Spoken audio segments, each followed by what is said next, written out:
सार्थ श्री ज्ञानेश्वरी अध्याय 3 कर्मयोग. श्री गणेशाय नमः. श्री सरस्वती नमः. दुसऱ्या अध्यायामध्ये भगवान श्रीकृष्णानं अर्जुनांना जेव्हा युद्ध करतावेळेस सोडून दिलेलं आहे, तर युद्ध न करता मी युद्ध करणार नाही असं भगवान श्रीकृष्णानं सांगितलेलं आहे. तर या तिसऱ्या अध्यायामध्ये भगवान श्रीकृष्णानं अर्जुनाला उपदेश करतील की अर्जुना, युद्ध धर्मयुद्ध हे महापुण्यकारक युद्ध आहे. तर अर्जुनाचं संशय कसं निरसन करतील ह्या अध्यायामधून सांगितलेलं आहे. तेव्हा अर्जुन म्हणाला, देवा, अशा देवादिदेवा, तुम्ही जे वाक्य बोललात की युद्ध करणं योग्य आहे ते मनपूर्वक मी ऐकलो, पण हे अनंता विचार करून चांगलं पाहिले असता आत्मज्ञानामध्ये कर्म आणि करता उरतच नाही. असे जर तुमचे निश्चित मत आहे, मग अर्जुना तू लढाई कर असे मला कशाला सांगत आहोत, असं अर्जुनानं भगवान श्रीकृष्णाला म्हणाला. तेव्हा या अत्यंत महाभयंकर कर्मामध्ये मला गुंतून देताला, एवढं महाभयानक कर्मामध्ये तुम्हाला गुंतून देताला काही संकोच वाटत नाही का, काही कल्पना वाटत नाही का देवा? तू सर्व कर्मांचा पूर्णपणे निषेध करतोस, मग माझ्या हातून असे घातक आणि संहारक आणि वाईट कर्म कर म्हणून मला का सांगतोस? कारण या कौरवाला मारणं, त्याचं घातक करणं, त्याचं संहार करणं हे वाईट कर्म आहे. मग चांगले कर्म करावं तूच म्हणतोस आणि वाईट हे कर्म आणि ह्याच्याबरोबर युद्ध कर म्हणल्यानंतर वाईट कर्म होणार आहे तेव्हा असं का तू सांगत आहेस, असे अर्जुनाने भगवान श्रीकृष्णाला म्हणू लागले. म्हणून पुन्हा अर्जुन म्हणू लागला, अशा भगवान श्रीकृष्णा आत्मज्ञानासमोर कर्माचा अल्पांश देखील मान्य नाही म्हणलं. आणि इकडे तर माझ्याकडून तू हिंसक कर्म आणि हिंसक काम, हिंसक करते तू करीत आहेस आणि युद्ध केल्यानंतर हिंसक कृत्य आहे म्हणलं. त्यामुळं ह्या दोन्हीचा समन्वय कसं साधावा, कोणता विचार करावा हे मला काही कळत नाही, असे अर्जुनाने भगवान श्रीकृष्णाला बोलले. देवा, तू अशा दोन्हीकडूनही शब्द बोलणं योग्य नाही म्हणलं. कर्म चांगले बी करावं तूच म्हणतोस आणि हे युद्ध बी तूच कर म्हणतोस, असं दोन तोंडी बोलणं मला पटत नाही असं अर्जुनानं भगवान श्रीकृष्णाला म्हणू लागलं. आणि आमच्यासारख्या अज्ञानी जणांनी काय करावं म्हणलं, तुझी कोणती गोष्ट ऐकावं का नाही आता हे मला काही कळत नाही असं असणारं त्या ठिकाणी अर्जुनानं भगवान श्रीकृष्णाला म्हणू लागलं. तेव्हा अरे याला जर हितोपदेश म्हणावा तर मग भ्रम उत्पन्न करणारे भाषण याहून काय वेगळे असते. आता आमची आत्मबोधाची हौस चांगली पूर्ण झाली म्हणायची. रोग्याच्या प्रकृतीला हितकारक होईल असे पथ्य वैद्याने प्रथम सांगावे, नंतर त्याचे वैद्याने रोग्यास विष खाऊ घातले तर तो रोगी कसा वाचेल हे मला सांग बरे. ज्याप्रमाणे तेव्हा एखादा रोगी आहे, रोग्याला कशा प्रकारे हित होईल आणि कोणतं पथ केल्यानंतर त्याला रोग कमी होणार आहे हे रोग्याला पहिले सांगावं लागते म्हणलं. पण ते सांगितल्यानंतरच त्या रोग्याला कितीही कडू औषध जरी बी असेल तर रोगी ते औषध खातो आणि रोग आहे ते बरा होतो म्हणलं. तसंच जसं आंधळ्याला आडमार्गाने घालवावे, ज्याप्रमाणे आंधळ्याला आडमार्गाने घालवावे, माकडाला मादक द्रव्य पदार्थ पाजावा, त्याप्रमाणे तू केलेला उपदेश आम्हाला चांगला लाभला म्हणायचा. मला आधीच काही समजत नव्हते, तशाच कर्तव्याविषयीचे मोनी घेरले आहे म्हणून देवा तुम्हाला सारासार विवेक विचारला होता. तो तुझ्या वागण्याची वेगळीच आश्चर्यकारक तरा तुझ्या उपदेशात गुंतागुंतच अधिक आम्ही तुझ्या मार्गाने चालू लागतास तू असे करावे काय? आंधळ्याला जर आडमार्गाने चाललेला आहे तर त्याला चांगला मार्ग दाखवा म्हणलं. माकड पहिल्यास त्याला जर दारू पाजविलं किती उड्या मारणार म्हणलं. त्याच्यामध्ये जर भूत धरलं किती उड्या मारणार. आणि त्याच्यात विंचू चावलं तर किती उड्या मारणार म्हणलं. तसं आम्ही आंधळ्यासारखे आहो, माकडासारखे आहो देवा. पण तू उपदेश आम्हाला चांगलं कर. तू असं उपदेश करू लागला आहेस की ह्या कौरवाबरोबर युद्ध कर. मला आश्चर्य वाटू लागलं आहे. म्हणलं मी तुमच्यावरच विश्वास ठेवलेला आहे, तर काय करावं मला काही कळेना असं झालेलं आहे. असं अर्जुन श्रीकृष्णाला म्हणू लागले. तेव्हा आम्ही जीवाभावाने देवा माझ्या मनाभावापासून मी तुझ्यावर विश्वास ठेवलेला आहे असं अर्जुन म्हणाला. आणि तुझ्यावरच मी सर्व कारभार आठवलेला आहे. म्हणलं माझा विश्वास तुझ्यावरच आहे. माझं देह जीव जावो की आत्मा राहो. तर त्या पद्धतीनं मला अशा पद्धतीने जेव्हा उपदेश कर की आमचे चांगलं कशामध्ये आहे, भलं कशा होणार आहे, अशा पद्धतीने उपदेश कर असं अर्जुनानं श्रीकृष्णाला सांगू लागले. तेव्हा अशा परिस्थितीमध्ये ज्ञानाची आशा कशाला धरायची, असे अर्जुन ज्ञानाची आशा कशाला धरायची असे अर्जुन म्हणाला. तो यापुढे असा म्हणाला की ज्ञान मिळवण्याची गोष्ट संपलीच देवा, परंतु उलट पूर्वी चांगले शांत असलेले मन अस्वस्थ मात्र झाले आहे. माझे मन शांत झालेले, ज्ञान मिळवायचं तिकडेच गेलं, पण माझं मन जे शांत होतं ते अस्वस्थ झालं, अशांत झालेलं आहे. म्हणून देवा मला कोणतं चांगलं आहे, कशामध्ये भलं आहे ते चांगलं उपदेश कर, तुझ्याशिवाय मला कोणी नाही असं अर्जुन म्हणू लागलं. अशा प्रकारे श्रीकृष्णा तुझे चरित्र मला उमजत नाही. आता जर हे निमित्त करून तुम्ही माझी परीक्षा पाहत असाल तर तुम्ही आपला फसवीत आहेत किंवा गूढ भाषेत तत्त्वज्ञान सांगत आहेत, याबद्दल तर्क करून पूर्णपणे काही कळत नाही. म्हणून देवा माझी तुला एक विनंती आहे की मी तुला खरोखर मनापासून सांगतो की मला चांगलं कोणतं आहे ते समजेल अशा सोप्या पद्धतीनं सरळ भाषेत स्पष्टपणे सांग की कौरवाबरोबर युद्ध करणं पुण्य आहे का कौरवाबरोबर युद्ध करणं पाप आहे, हे मला समजण्याचं झालेलं आहे. देवा तू म्हणतोस की कौरवाबरोबर युद्ध करणं हे महापुण्यकारक आहे, धर्मयुद्ध आहे, तर आणि हे तर त्यांना मारल्यानंतर मला ते दोष लागणार आहे आणि हे सर्व माझे गुरु बंधू मित्र आहेत, याला कसं मारावं देवा. शास्त्रामध्ये सांगितलेलं आहे की माता पित्याची सेवा करावं, गुरुबंधूची सेवा करावं आणि त्यालाच मारावं, तर हे असणारं जे घातक आहे, म्हणून तू तर याला मार म्हणू लागलायस देवा, मला हे कळत नाही असं अर्जुनानं श्रीकृष्णाला म्हणू लागलं आहे. तेव्हा देवा मी अति मंद झालेलं आहे देवा, माझी बुद्धी भ्रष्ट झालेली आहे. तेव्हा चांगलं कोणतं आहे आणि युद्ध करणं चांगलं आहे कौरवाबरोबर का युद्ध करणं चांगलं नाही, हे माझी बुद्धी फार लहान आहे देवा, मला काही समजत नाही, मला तू सांग असं अर्जुन बोलू लागला. रोगी रोगमुक्त करायची रोग्याला जर रोगमुक्त करायची इच्छा जर असेल तर त्याकरिता डॉक्टरने त्याला औषध तिला दिलं पाहिजे आणि कोणतं औषध आहे, कोणतं औषध गोड रुचकर आहे आणि ते औषध दिल्यानंतर कोणतं रोग बरा होणार आहे ते रोग पहिले डॉक्टर विचार करावा लागणार आहे. म्हणून त्याप्रमाणे देवा तू आहे ते मला हे उपदेश करणाऱ्याला तूच माझा असणारा जे डॉक्टर आहेस, म्हणून तू मला उपदेश कर की कोणत्या पद्धतीनं मी आहे ते युद्ध करू का नको. म्हणून त्याकरता सखोल अर्थपूर्ण तत्वाचा उपदेश, सखोल अर्थपूर्ण आणि चांगल्या तत्वाचा उपदेश मला कर आणि ते सहजपणाने मला समजेल अशा पद्धतीने उपदेश कर देवा असे अर्जुनानं श्रीकृष्णाला म्हणू लागला. देवा तुझ्यासारखा योग्य गुरु भेटल्यानंतर मी खऱ्या आत्मबोधाची इच्छापूर्ती का करून घेऊ नये. म्हणलं तू माझा खरा गुरु भेटलेला आहेस, तर मग तू म्हणलेलं माझी इच्छा पूर्ण करून घेतो देवा, पण मला थोडं मनामध्ये कल्पना येऊ लागलेली आहे, असं युद्ध कर म्हणजे कल्पना येऊ लागलेली आहे. म्हणून असं अर्जुन बोलू लागला, देवा तू माझी आई आहेस, तर त्या आईनं बाळाला कोणतीही गोष्ट सांगताना चांगलं होण्याचं सांगते तेव्हा ते मनामध्ये काही संकोच करते का, लेकराचं वाईट होते म्हणते का, म्हणणार नाही.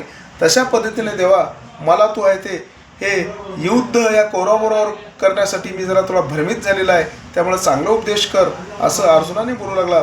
की असे पहा म्हणलं की भाग्याने कामधेनू जर लाभली ती दुधाची कामना नाही ठेवता हवे ते मागण्याची इच्छा का करू नये. कामधेनू जर गाय जर लाभली माणसाला तर त्या कामधेनू गाय दूधच देते का, तर दुधाचीच अपेक्षा न करता कामधेनू गायीचं एवढं सामर्थ्य आहे की ते काय मागलेले देऊ शकते, हे कामधेनू गायीमध्ये सामर्थ्य आहे. देवा तू तसा कामधेनूसारखा आहेस, म्हणून मला आहे ते तू आहे ते काय उपदेश करायचे ते कर असा ठिकाणी अर्जुन बोलू लागला. किंवा चिंतामणी हाती लागला तर इच्छा करण्याचा कंटाळा का करावा. चिंतामणी जर हाताला लागला तर त्या चिंतामणीला आता काय करावं, मला काही मिळेल का नाही, तर हे आहे ते विचार करायची काही गरज नाही. कारण चिंतामणी आपल्याला जर मिळाली तर ती आपल्याला हवी ती वस्तू मिळू शकते म्हणलं, चिंतिलेलं मिळू शकते. हे चिंतामणीचे सामर्थ्य आहे. तसं असणारं तू चिंतामणीसारखा आहेस देवा, आणि तू म्हटलेलं मला सर्व मिळू शकतंय म्हणून मी तू म्हटलेलं मान्य करतो असं अर्जुन म्हणू लागला. किंवा अमृताच्या समुद्राजवळ यावे आणि तहानेने व्याकुळ होऊन राहावे, तर मग समुद्राजवळ येण्याचे अर्थ शर्म तरी कशाला करावेत. एखाद्या वेळेस एकाला तहान लागलेली आहे, तो अमृताच्या समुद्राजवळ आलेला आहे, पण तहानेनं व्याकुळ झालेला आहे, पण समुद्राजवळ येऊन तो पाणीच पित नाही, तर मग इथं अमृतच पित नाही, तर इथं येऊन आहे ते त्याला उपयोग काय म्हणलं. तसं असणारं देवा, तू मला आत्तापर्यंत तूच माझा गुरु बंधू, माता पिता बंधू गुरु सर्व तूच आहेस देवा, आणि तूच मला उपदेश कर, तूच अमृतासारखा आहेस असं या ठिकाणी अर्जुनाने बोलू लागले. त्याप्रमाणे पूर्वी असंख्य जन्मांत हे कमलापती ईश्वरा तुझी मी भक्ती करताना, अनंत असंख्य जन्मामध्ये ईश्वरा मी भगवान श्रीकृष्ण मी तुझी भक्ती करताना आज मला लाभलायस म्हणलं, तू अनासायास आज लाभलास. तर देवा आमच्या म्हणण्यानुसार तुला आम्ही मानावं लागते म्हणलं, कारण तू जगाचा जगतपती भगवान श्रीकृष्ण जगाचा निर्मिती करणार आहेस म्हणून तू मी म्हटलेलं मानतो. म्हणून माझ्या आज सर्व इच्छा पूर्ण होण्यातला सुकाळ झालेला आहे म्हणलं, कारण तू भेटलास म्हणजे माझ्या फलद्रुम इच्छा मनामध्ये जे धरलं ते सुकाळ झालेलं आहे, पूर्ण होतील म्हणलं. म्हणून माझ्या सर्व इच्छांना नवीन जीवन प्राप्त झाले, पूर्वपुण्याही माझी सफल झाली, कारण भगवान श्रीकृष्णा तुझी माझी भेट झाली आणि सर्व मनोरथांना पूर्ण विजय मला कंपल्सरी होतो, विजय मिळाला म्हणलं. म्हणून देवा तुम्ही मला आज प्रसन्न झालात व परम मंगलस्थान अशा असणाऱ्या देवादिदेवा मी तुमचा भगवान श्रीकृष्णा जय जयकार करतो.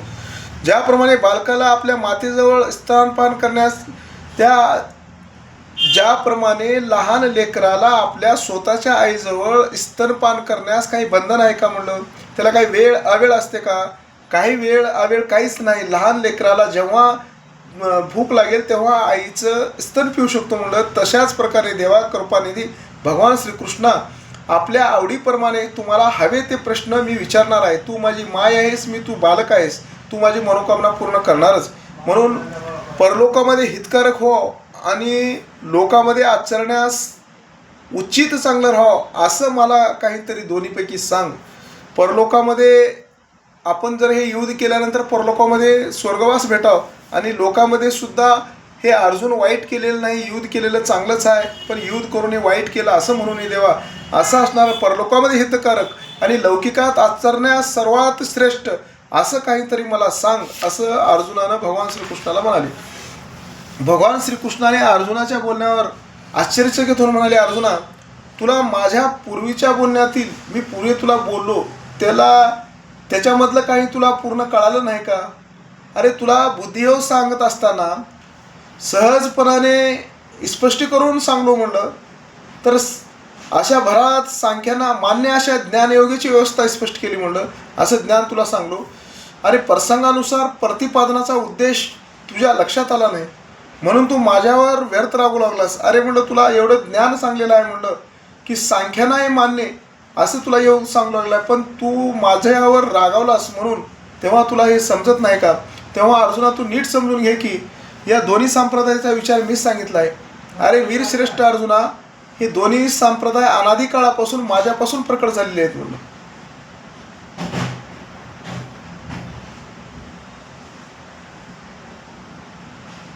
बुद्धियोग आणि सांख्ययोग माझ्यापासून प्रकट झाले आहेत. यातील एकाचे मार्ग ज्ञानयोग आहे, त्याचे आचरण एकाचे मार्ग ज्ञानयोग आहे, तर त्याचे ज्ञानी लोकांनी आचरण करतात, त्यामुळे त्यांना आत्मसाक्षात झाल्याबरोबर आत्मरूपता प्राप्त होते.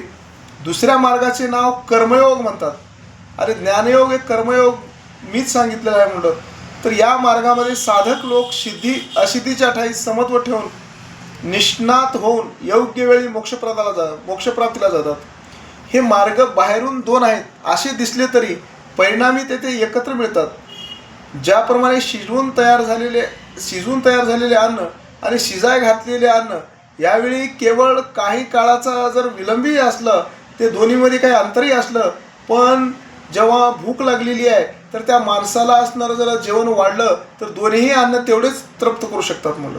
पूर्वी शिजलेलं असो किंवा शिजवा ठेवलेलं असो, तसं पूर्वेकडून अथवा पश्चिमेकडून वाहणाऱ्या नद्या वेगळ्या वेगळ्या दिसल्या तरी ते समुद्राला मिळून एकत्रच येणार आहेत. ते समुद्राव्यतिरिक्त जातात का? जाणार नाही. तसं त्याप्रमाणे ज्ञानयोग आणि कर्मयोग हे दोन्ही संप्रदाय एकाच परमार्थाचे साधन आहे. म्हणून उपासना किंवा अनुष्ठान अधिकार प्रति वेगवेगळे आहेत. पहा, पक्षी मनात आले की चटकन उडतो आणि फळाला बिळगतो. त्या पद्धतीनं माणसाला साधेल काय?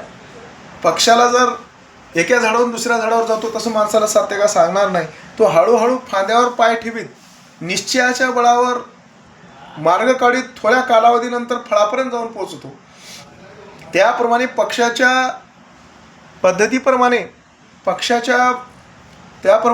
पद्धतीप्रमाणे ज्ञानयोगी शीघ्रगतीने ज्ञान पक्षी जसं फळाला पकडण्यासाठी फांद्यावर जाऊन त्याला फळाला खातो, त्याच पक्षाच्या प्रमाणे ज्ञानयोगी पक्षाच्या शीघ्रगतीने तत्काळ मोक्षप्राप्ती करून घेतात म्हणतात. परंतु कर्मयोगी कर्मयोगाच्या आधाराने उचित आचार निष्काम कर्माच्या सहाय्याने ज्ञानोत्तर काळी मोक्षाला प्राप्त होतात. कर्माचा आरंभ उचित कर्म केल्या वाचून सिद्ध पुरुषाप्रमाणे कर्म सोडून देईल असे म्हणणाऱ्याला निष्कर्म निश्चित होता येणार नाही. अधिकार परत्वे आपल्या वाट्याला आलेले विहित कर्म टाकल्याने नैष्कर्म्य अवस्था प्राप्त झाली असे म्हणणे मूर्खतापूर्वक व्यर्थ आहे. पुराच्या संकटामुळे नदीच्या पहिले तरी जाणे आवश्यक असताना न्यावेचा त्याग करणे शहाणपणाचे लक्षण आहे का? अरे, भूक लागली असताना स्वयंपाक का करू नये?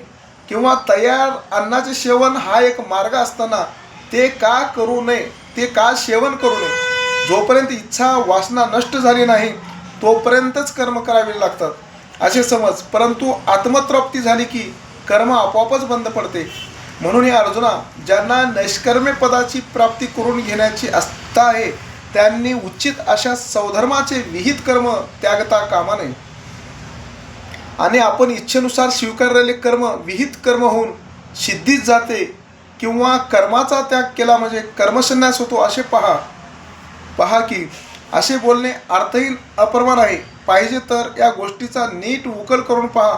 परंतु वस्तुस्थिती अशी आहे की कर्माचा त्याग केल्याने कर्माचा त्याग होत नाही हे निसंशय आहे. अरे, जोपर्यंत जीवाला शरीराचा आधार आहे तोपर्यंत कर्माचा स्वीकार अथवा त्याग करतो हे म्हणणे मूर्खपणाचे आहे. क्रियाशील असणे हे स्वाभाविक प्रकृती कार्ये 3 गुणांच्या अंकित असते. दुसरे असे की जेवढे शास्त्रविहित कर्म आहेत ते परमार्थाला अडथळा होतो म्हणून टाकून दिले तरी इंद्रियाचे स्वाभाविक धर्म नष्ट झाले आहेत काय?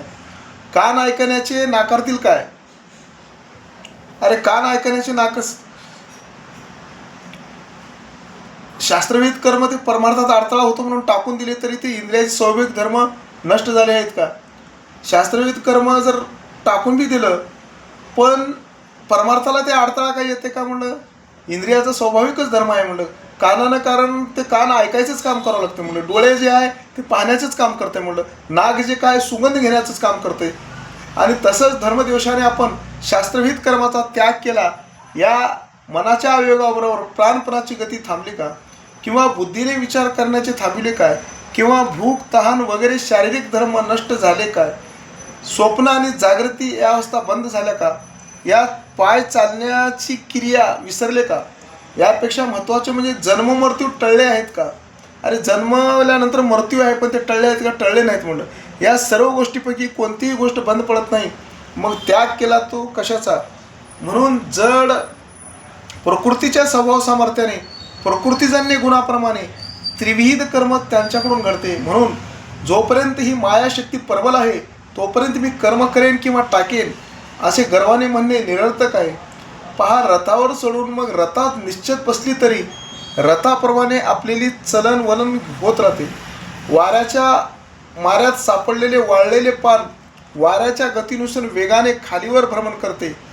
त्याप्रमाणे जड प्रकृतीच्या आश्रयाने कर्मेंद्रियाद्वारे कर्माधीन अवस्थेत राहणाऱ्या पुरुषालाही त्याच्या हातून प्रकृतीच्या स्वाभाविक गुणामुळे कर्म घडत राहते. म्हणून जोपर्यंत जड प्रकृतीशी संबंध आहे तोपर्यंत कर्माचा त्याग घडत नाही. आम्ही कर्माचा त्याग करू असे जे म्हणतात त्याचा आग्रहच केवळ उरतो. नेमून दिलेले कर्तव्य पालन करण्याचे टाळतात आणि केवळ कर्मेंद्रियाच्या प्रवृत्तीला विरोध करून कर्मातील अवस्थेला प्राप्त करू इच्छितात. त्यांना कर्मत्याग तर घडतच नाही. मनात इंद्रिय भोगाचे चिंतन करणारे कर्मातच सापडतात. कर्मत्यागाचा बाहेतकरी देखावा करतात. हे खरे कर्मत्याग दरिद्री आहेत असे समज. असे कर्मत्यागाचे वरवर ढोंग करणारे लोक खरोखर विषय वासनेत गुंतलेले आहेत हे निसंशय आहे. अर्जुना, विषयाच्या प्रसंगाने तुला नैराश्याचे लक्षण सांगतो ते ऐक. जो मनात दृढनिश्चय आहे, परमात्मा स्वरूपी रमान झालेला असतो, परमात्म्याविषयी त्याला आवड असतो, परंतु जो एखाद्या सामान्य प्रापंचिक मनुष्याप्रमाणे बाह्य आचरण करतो, जो आपल्या इंद्रियांना विषयभोगाचे स्वातंत्र्य देतो, परंतु विषयभोगातील आसक्तीविषयी भय धरत नाही आणि प्रसंगानुसार शास्त्रविध कर्म करायची वेळ आली तरी त्याचा तिरस्कार करत नाही, तो कोणत्याही प्रकारचे कर्म करीत असताना त्यांचे नियमन करतो. कर्तृत्व अभिमान फलाशा या विकाराने व्यापला जात नाही. तो कोणत्याही इच्छेला बळी पडत नाही, मोहाच्या बळाने मलिन होत नाही. पाण्यात राहणारे कमळाचे पान ओले होत नाही, तसा तो लोकांच्या संगतीत राहून लौकिक व्यापारात गुंतल्यासारखा असतो, सामान्याप्रमाणे भासतो. जसे पाण्यात पडणारे सूर्यबिंब अलिप्त असून पाण्याच्या संगतीत भासते, अशा पुरुषाकडे वरवर पाहिले असता तो सामान्यासारखा वाटतो, वास्तविक त्याच्या खऱ्या स्वरूपाचे निदान होत नाही. अशा लक्षणाने युक्त असलेला पुरुषच अशा पासरहित मुक्त आहे असे तू निश्चितपणे ओळख. अर्जुना, जगामध्ये ज्याच्या श्रेष्ठतेचे विशेष वर्णन केले जाते असा तो कर्मयोगी आहे. म्हणूनच मी तुला कर्मयोगी हो असं म्हणत आहे. जसं कमळाचं पान पाण्यामध्ये राहतो पण पाण्याला भिजू शकत नाही म्हणलं, तसं आहे ते संसारामध्ये राहून परमार्थ केलं पाहिजे म्हणलं.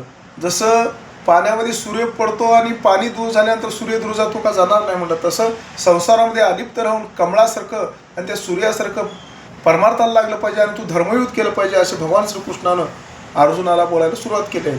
तू मनाचे संयमन कर, अंतःकरणात स्थिर हो, मग कर्मेंद्रिय आपोआप व्यापार सुखाने करून देत, त्यापासून तुला बाधा होण्याचा धोका नाही. आपण निष्काम व्हावे असे म्हणशील तर स्वधर्मविहित कर्म करणे टाकून कर्मरहित होणे प्रकृतीच्या स्वाधीन असल्यामुळे संभवत नाही. असे आहे तर निश्चित कर्माचा का आचरण करावे याचा तो विचार कर. म्हणून तू युद्ध न करणं म्हणजे निश्चित कर्म आहे आणि युद्ध करणं म्हणजे स्वधर्महित कर्म आहे. म्हणून तू हे स्वधर्म युद्ध तू केलं पाहिजे, कारण हे युद्ध स्वधर्म कर्म हे स्वधर्म उचित आहे म्हणलं. प्रसंगानुसार हे आहे तर युद्ध करावं लागणार आहे. तुला कशाची फलाशा न धरता माणसानं कर्म करावं म्हणलं. म्हणून ह्याचं चांगलं होईल वाईट होईल याचे विचार करू नये म्हणलं. अर्जुना, आणखी एक कर्माचे नवल असे की तुला ठाऊक नाही ते असे की निष्काम कर्म आपोआपच कर्मबंधातून मुक्त करते. म्हणून निष्काम कर्मानेच भगवंताची भक्ती केलं पाहिजे. असे पहा की शास्त्रज्ञाच्या आधाराने जो स्वधर्मविहित स्वधर्माचे पालन करतो, जर शास्त्राच्या आधाराने स्वधर्माचं पालन करतो, या ठिकाणी स्वधर्म युद्ध आहे म्हणलं. अरे हे युद्ध करणं म्हणजे स्वधर्म युद्ध आहे. तुझे कौरव पांडव, तुझे गुरु बिरू सर्व जर तुझे नातलगी असतील पण ते अधर्माने वागत आहेत, म्हणून हे आपले आई वडील कोणी जर स्वधर्माने वागत असेल तर आपल्या पुढे आलं त्याला युद्ध केलं पाहिजे म्हणलं, तर त्याला स्वधर्म युद्ध म्हणतात. म्हणून हे स्वधर्माचं तुला पालन करण्याला ही वेळ आहे आणि तुला मोक्ष प्राप्त होते म्हणलं. म्हणून अर्जुना, स्वधर्माचे पालन करणे त्यालाच नित्य यज्ञ म्हणतात म्हणलं. स्वधर्माचं ज्यानं पालन करते त्यालाच नित्य असे यज्ञ म्हणतात. म्हणून तो करण्याने पापाचा प्रवेश होत नाही, तेव्हा स्वधर्म करतो तेव्हा पापाचा प्रवेश होत नाही. म्हणून स्वधर्म पालनाचा त्याग केला जातो तेव्हा परधर्माची प्रीती वाटू लागते, तेव्हा वाईट कर्मे करणाऱ्या पुरुषाला संसार बंधन पडते. म्हणून स्वधर्माचा पालन ज्यानं त्याग करतो तेव्हा त्याला परधर्माची प्रीती जेव्हा वाटू लागते म्हणून दुसऱ्या धर्माची, तर अशा पुरुषाला संसाराचं बंधन पडते आणि तो एक पाशामध्ये अडकून पडतो. म्हणून स्वधर्माचे आचरण करणं हेच नित्ययज्ञ करणं आहे.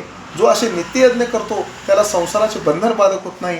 म्हणून यज्ञ करण्याचं एवढं सामर्थ्य आहे. स्वधर्मानुसार चालणं म्हणल्यावर नित्ययज्ञ केल्यासारखं पुण्य आहे म्हणलं.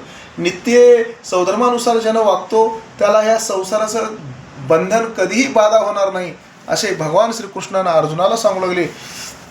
हा मनुष्य प्राणी आपण प्रकृती अधीन आहेत, प्रकृतीच्या अधीन आहे, म्हणून कर्मत्याग घडू शकत नाही हे विसरला आणि नित्ययज्ञ करण्यास चुकला, म्हणून तो पाप कर्मामध्ये जकळला. म्हणून हे माणसानं स्वधर्माला विसरला, म्हणून तो पापाधीन झाला व दुःखी झाला म्हणलं.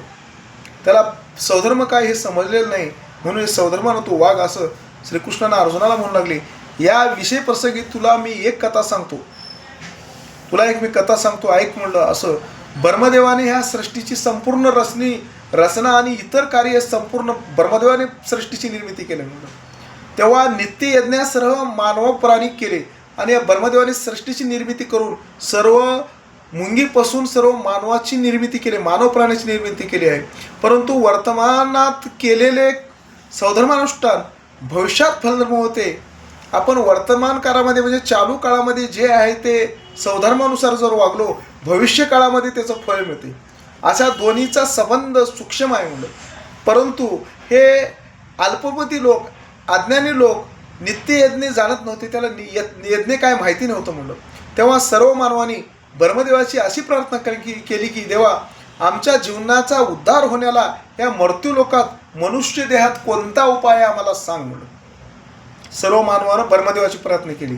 तेव्हा कमळातून ज्यांची उत्पत्ती झालेली आहे असा ब्रह्मदेव लोकांना म्हणाला की तुमच्याकरता वर्णविशेषानुसार आणि उचित असा स्वधर्म सांगितलेला आहे. तेव्हा ब्रह्मदेवानं सांगितलेलं आहे की तुम्हाला ह्या मानव जन्मामध्ये स्वधर्म तुम्हाला सांगितलेला आहे. स्वधर्मानुसार वागल्यानंच पुण्य आहे आणि स्वधर्म वागल्यानंतर पुण्य आहे आणि स्वधर्म सांगितलं आहे त्यांचीच उपासना करा म्हणजे तुमच्या सर्व अपेक्षाची परिपूर्ती होईल. स्वधर्मानं जर वागल्या तर तेच तुमची उपासना आहे आणि तुमची काय काय इच्छा आहे ती पूर्ण होईल असं ब्रह्मदेवानं मानवाला सांगितले. तेव्हा ब्रह्मदेवाला सांगू लागले मानवाला, तुम्ही तप करायची गरज नाही, व्रत करायची गरज नाही, उपवास गरज नाही आणि भूक ताण यांची पीडा शरीरास देऊ नका म्हणून. कारण तप व्रते उपास करून भूक ताण पीडा यांची शरीरास पीडा देऊ नका. कारण इंद्रिय निग्रहाचा अठ्ठास करून वैराग्याचा देहदंड सोसू नका. असं शरीराला तकलीफ देऊ नका म्हणून उपवास करू नका. अंगात बळ नसेल तर तीर्थयात्रा करण्याची जरुरी नाही. अंगात जर बळ नसेल तर तीर्थयात्रा करायची काहीच गरज नाही म्हणून. योगादी मोक्षप्राप्ताची साधने, काम्य व्रताची उपासना, मंत्रतंत्र इत्यादी करू नका. नाना प्रकारच्या देवतांचे भजन करू नका, पूजन करू नका. पण विनाशायच घडणारा स्वधर्म चरणाचा यज्ञ करीत जा म्हणून लागू लागले की तुम्ही हे सर्व करू नका, पण फक्त स्वधर्मानुसार वागत जा म्हणलं. हे स्वधर्मानुसार वागितल्यानंतर तो यज्ञ आहे आणि स्वधर्मानुसार वागितल्यानंतर तुम्हाला सर्व हे हृदय सिद्धी सर्व न सांगता आपल्या घरी लक्ष्मीच येऊन घरी राहणार आहे असं ब्रह्मदेवानं सांगितले. निष्काम बुद्धीने स्वधर्माचे आचरण करा. ज्याप्रमाणे पतिव्रता स्त्री आपल्या पतीची एकनिष्ठपणा सेवा करते त्याप्रमाणे तुम्हाला हाच एकमेव स्वधर्मरूपी यज्ञ अनुष्ठान करण्यास उचित आहे असे सत्य लोकाचा स्वामी ब्रह्मदेव म्हणाला. जसं स्त्रीनं आपल्या एकनिष्ठ पतीची सेवा करते म्हणलं, तसंच स्वधर्मानुसारचं जर एकनिष्ठतेने पालन करा असं असणारं ज्या ठिकाणी ब्रह्मदेवानं सांगू लागला. तेव्हा मानवांनो, तुम्ही परजाजनांनो, तुम्ही स्वधर्माचे निष्काम मनाने आणि एकनिष्ठेने पालन कराल तर तो धर्म तुमच्या कामधेनूप्रमाणे सर्व इच्छांची तृप्ती करील, तुम्हाला निराधार सोडणार नाही. कारण स्वधर्म आचरण या नित्ययज्ञामुळे देवांना आनंद होईल आणि मग भौतिक कार्याचे अधिपती असल्यामुळे तुम्हाला इच्छित वस्तू देतील. या स्वधर्म पालन स्वरूपी पूजाविधीने तुम्ही देवतांचे पूजन कराल तर देव तुमचा योगक्षम खचितच चालवतील, तुम्हाला कोणत्याही प्रकारची कमतरता भासू देणार नाही. तुम्ही स्वधर्म पालन करण्यामुळेच देवाची आराधना घडेल, देव संतुष्ट होतील. अशा प्रकारे परस्परामध्ये प्रेमभाव उत्पन्न होईल. मग तुम्ही जे करू म्हणाल ते सहज सिद्धीला जाईल आणि तुमच्या मनातील कामना पूर्ण होतील. तुम्ही बोलाल ते शब्द खरे होतील. तुम्ही आज्ञा करणारे व्हाल. आपली काय आज्ञा आहे म्हणून महारुद्धी तुम्हाला विचारतील. ज्याप्रमाणे ऋतुराज वसंताच्या दारी वनलक्ष्मी आपल्या फलपुष्पाच्या भाराची समृद्धता धारण करून निरंतर सेवा करते, त्याप्रमाणे प्रत्यक्ष भाग्यच सर्व सुख समृद्धीसहित तुम्हाला शोधित तुमच्या पाठीमागे येईल. पुंडलिकावरदारी विठ्ठल श्री ज्ञानदेव तुकाराम पंढरीनाथ भगवान की जय. माऊली ज्ञानेश्वर महाराज की जय.